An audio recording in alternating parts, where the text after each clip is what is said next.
হরে কৃষ্ণ। সবাই মিলে দ্বারকা যাচ্ছেন গরু গাড়ি করে, বিভিন্ন খাদ্যদ্রব্য সামগ্রী নিয়েছেন, হ্যাঁ, বিভিন্ন পাত্রে নিয়ে খুব আনন্দে যাচ্ছেন দর্শন করার জন্য। এদিকে দ্বারকায় পৌঁছে গেছেন নারদ মুনি। বললেন পদ্মা, বাবা তুমি খবর দিয়েছো নাকি কোথাও? বললো, মা আমি সব জায়গায় খবর দিয়েছি, তবে যেখানে যেতে বারণ করেছিল বৃন্দাবনে, তা আমি ওই একটা নদী দেখলাম খুব সুন্দর, সেই নদীতে স্নান করার খুব ইচ্ছা গেল, খুব সুন্দর নীল জল দেখে স্নান করলাম। বললে এটা যমুনা। আমি বললাম ও তাই? তা স্নান করার পরই মা খিদে পেয়েছিল। বললে কোথায় খাবো? বলে যাও যাও, নন্দমারা যাচ্ছে তার বাড়িতে যাও, নন্দরানী খাবে। তা মা গেলাম, প্রচুর খাওয়ালো মা। আর জিজ্ঞাসা করছে কানু কেমন আছে, নয়নমণি কেমন আছে। তখন পদ্মা ছুটে গিয়ে বলছে, বৌমা বৌমা বৌমা, সর্বনাশ হয়ে গেছে। নারদ গিয়ে বৃন্দাবনে খবর দিয়ে দিয়েছে। তাই বৃন্দাবনবাসীরা যে জায়গা দিয়ে আসবে, যে সেই গেটে প্রচুর বড় গেট করে দিলেন, প্রচুর পাহারাদার দিলেন। উপযুক্ত সময়ে যজ্ঞ আরম্ভ হয়ে গেছে, কৃষ্ণ যজ্ঞ করতে শুরু করে দিয়েছেন। আর গেটে দেখছেন কিছু মহিলাদের আওয়াজ। তখন গেটকিপার গিয়ে বললেন, মা কারা এসেছে, খুব হইচই করছে, সবাই বলছে আমরা দেখতে চাই দেখতে চাই দেখতে চাই, অনেকদিন দেখিনি, আর মাথায় সব বিভিন্ন রকম খাবার দ্রব্য দেখছি মা। সঙ্গে সঙ্গে পদ্মা গেটটা আস্তে আস্তে খুলে বলছেন, আপনারা কারা? আমরা বৃন্দাবন থেকে এসেছি, ব্রজবাসীরা। ও আপনি কে? না আমি মা যশোদা। আরে আপনার মধ্যে যমুনায় জল ছিল না, বৃন্দাবনের জল শুকিয়ে গেছে, আপনারা এখানে মধ্যে এসছেন, লজ্জা করে না? সামান্য একটু মাখন খেয়েছিল বলে আমার নাতিকে কান ধরে মেরেছিলে, দড়ি দিয়ে বেঁধে রেখেছিলে, তাকে সকালে উঠলে খাওয়া দাওয়া করে গরু চড়াতে পাঠাতে, কোনোদিন স্কুলে পাঠালে না? তোমাদের একটা লজ্জা থাকা দরকার। ছি ছি, এরকম এসছো।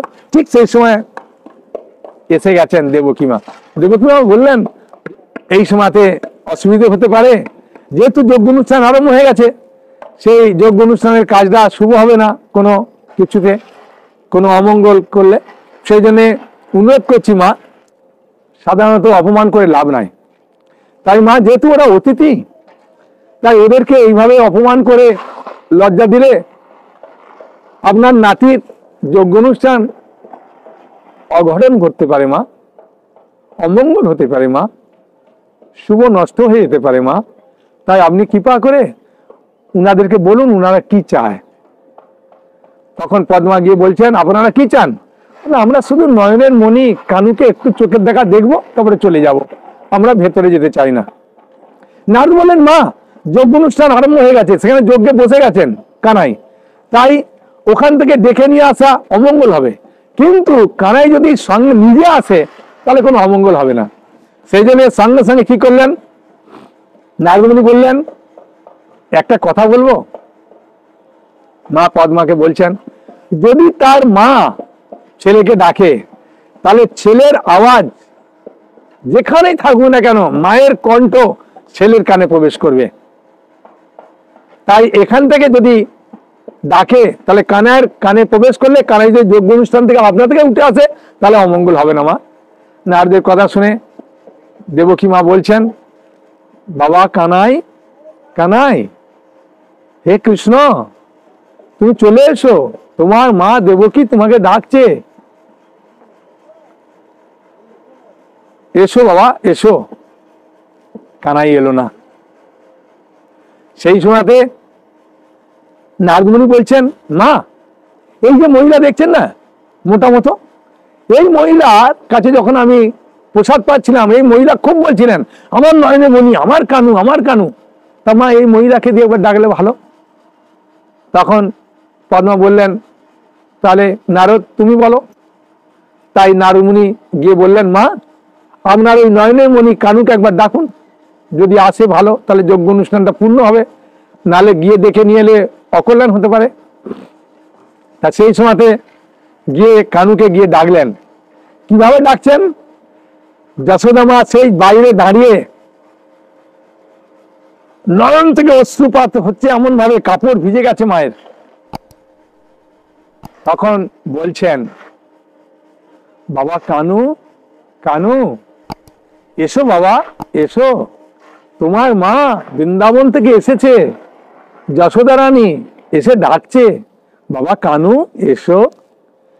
সেই সময় কানাই চিন্তা করছেন, আমার মা যখন গোদহন করতেন, আমি গিয়ে পিছন দিক দিয়ে গিয়ে তার কাঁচরা ধরে খুব সুন্দরভাবে ঝুলতাম, আর আমার মা আমাকে এই মধুর ডাকে বলতেন, বাবা কানু তুই একটু হাঁ কর, আমি বাঁধ থেকে সরাসরি তোকে দুধ দেবো তোর মুখে, হাঁ কর।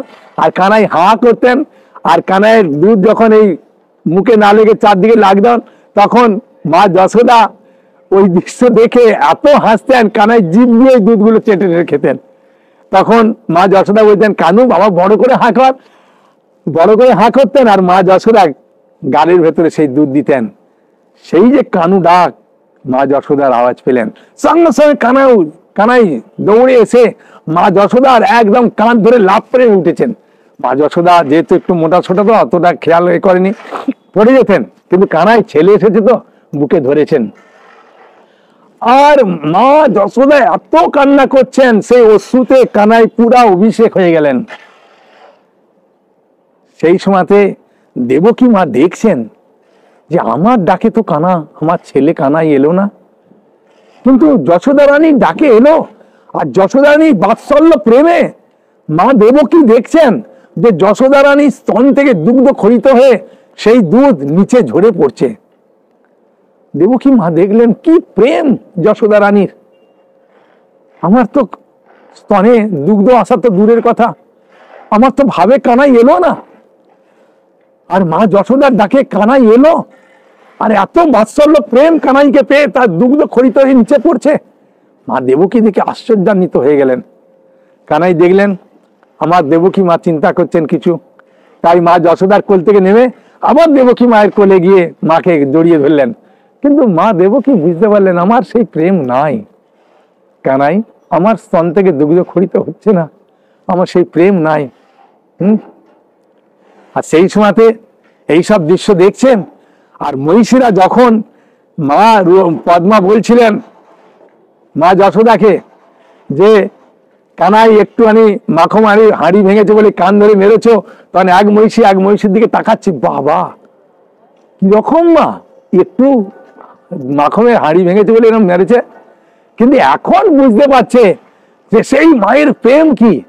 আমাদের 2-1 বছর বাচ্চা হয়ে গেছে, আমাদের স্তন থেকে দুগ্ধ খরিত হয় না, এমনকি বাচ্চা হলে বাচ্চা এলে আমার স্তন থেকে দুগ্ধ খরিত হয় না, কিন্তু মা যশোদার স্তন থেকে দুগ্ধ খরিত হচ্ছে।